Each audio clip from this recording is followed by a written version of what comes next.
the enemy, Satan, would love to make the church a point of trauma for children.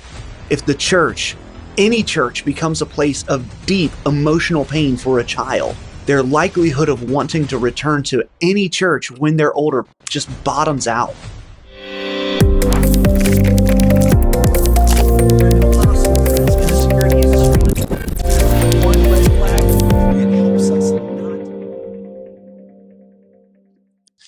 Hey, thanks for joining me on the Lead Security Podcast, where we dive deep into the strategies that keep our churches safe while maintaining a welcoming atmosphere. I'm your host, Preston Hocker. I've been a staff pastor for 20 years, but I'm also one of two owners of a private security company. We specialize in private investigation and executive protection. My partner and I have been featured in PI Magazine more than 7 times, and we were on the cover in the summer of 2023. Lead Security is the product of combining two of my passions, ministry and security.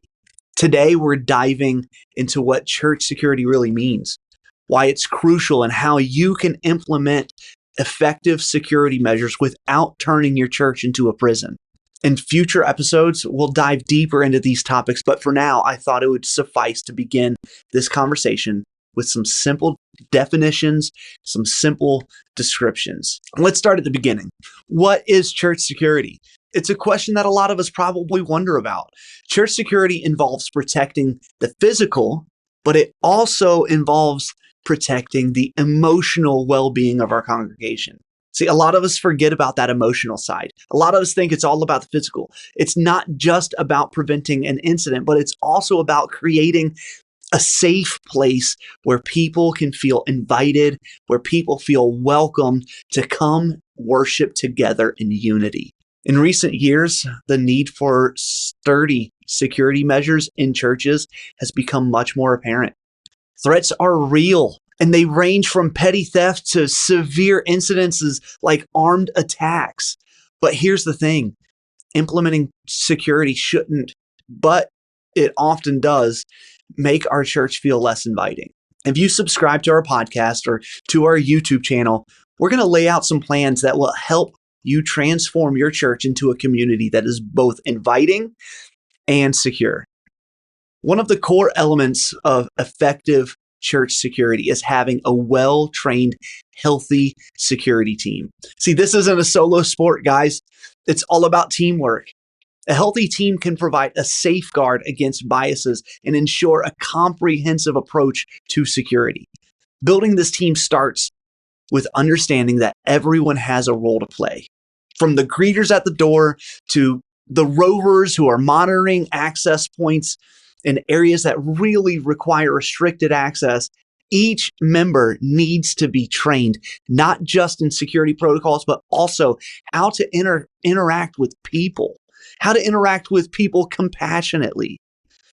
See, I know some people kind of got a little uncomfortable when I mentioned restricting access in certain areas of our church. To some of us, that just seems so foreign. However, it's not at all strange to restrict access to certain areas of, say, a bank. And while people want to protect money, and that seems very reasonable, we have lives, and especially we have children's lives that need to be protected with at least the same amount of care that is used to protect people's finances. See, the enemy, Satan, would love to make the church a point of trauma for children. If the church, any church, becomes a place of deep emotional pain for a child, their likelihood of wanting to return to any church when they're older just bottoms out. We can't afford to be lazy in church.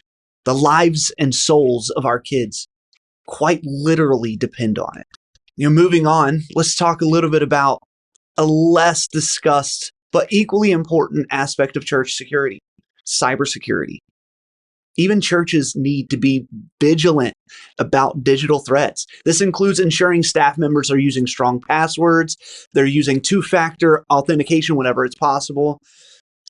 It's making sure people are running regular updates. See, a lot of people think those updates are just like for better graphics. And I know even my wife hates updating because She said she gets used to like a specific app and how to navigate through the app. And then when you update the app, things are a little different. Updates are not just for giving you new features, but it's actually these app developers are closing doors or windows that hackers are using to get in and gain data. So we need to educate our staff about updating things. We need to educate them about scams that are possible in today's society. Remember, a chain is only as strong as its weakest link. Every staff member has to understand the basics of cyber threats and cybersecurity in order to protect our sensitive information, like donation records or people's credit card information, and just in general, their data that we've been gifted. Not too long ago, our bookkeeper at my local church got a suspicious email that was pretending to be our worship leader, asking to update his direct deposit information. The creepy thing is this scammer knew our worship leader's name, probably just got it from our website. But she created an email address with a musical reference that would make sense for him to use. Luckily, we have policies in place, so those types of updates have to be done in person. The scam was thwarted, the crisis was averted, but it was something that could have been terrible, not just for our church, but for our worship leader. Now, how do we implement security measures effectively? I think it starts with a clear plan. Assess your current security status. How secure is your church? You have to be honest with yourself about this. A lot of us might want to pretend like we're really secure, but it's not going to do us any good to pretend to play make-believe when in fact we aren't very secure at all. From that point of view, from that vantage point, we have to develop a strategy that includes physical security measures like cameras and alarms, as well as policies on how to handle various scenarios. So you don't know where to start? I'll tell you where to start. Hit the subscribe button wherever you're watching or wherever you're listening to this episode. This is also a perfect time to mention on May 14th, we're launching our Lead Security Master Course. It's got more than 50 videos, over 100 downloads with checklists, scripts, all kinds of graphics, visual aids to help you educate your team. Not only educate your team, but how to grow your team, how to retain your team, how to train your team, all of these things.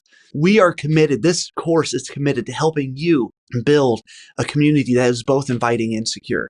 This course has spelled out emergency response plans for medical emergencies, for natural disasters, what to do in a fire, even active attackers. I know a lot of people call it active shooters, but what if the attacker doesn't have a gun? What if the attacker isn't using lethal force? We go through all of those kinds of things in this course. There are going to be some things that you have to do on your own, like drills and training.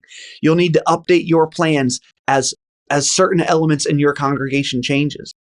But on so many levels, the Lead Security Master Training is a security plan that isn't DIY, it's DFY. It's not do it yourself, it's done for you. Lastly, before we close this episode, let's address a common concern. What we've kind of been touching on this whole episode, it's maintaining a balance between security and invitation. It's entirely possible to have a secure church that is also inviting. The key, I believe, is communication and community involvement. Make sure your security measures are transparent and involve the congregation in safety discussions. Involve them. When we have training for my church security team, we actually invite as many people as we can. We do role-playing training where we invite some people to come and pretend, isn't so difficult, but they pretend to be part of the congregation so that our team can manage certain incidences or manage certain threats with people in the building. It's much more realistic to go through these trainings when you have real people that you're managing.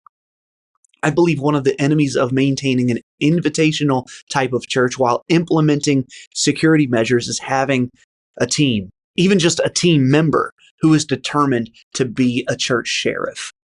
Hospitality has to be a large part of the training that goes into security, into your security team handbook. Here's the point.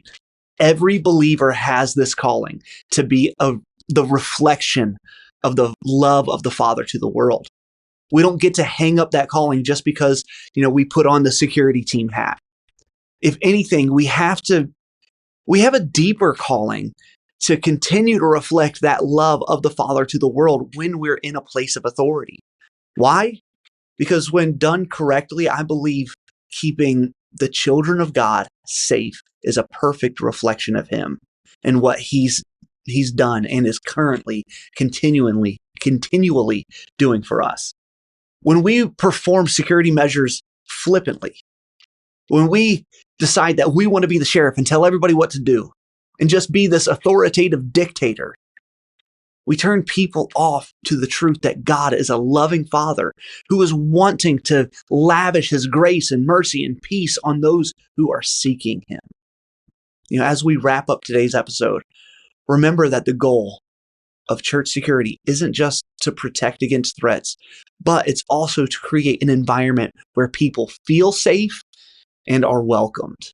Thank you for joining me on the Lead Security Podcast. This has been so much fun, guys. Make sure you subscribe to the podcast. If you're watching this on YouTube, make sure you hit the subscribe button, the notification bell. We will see you next time.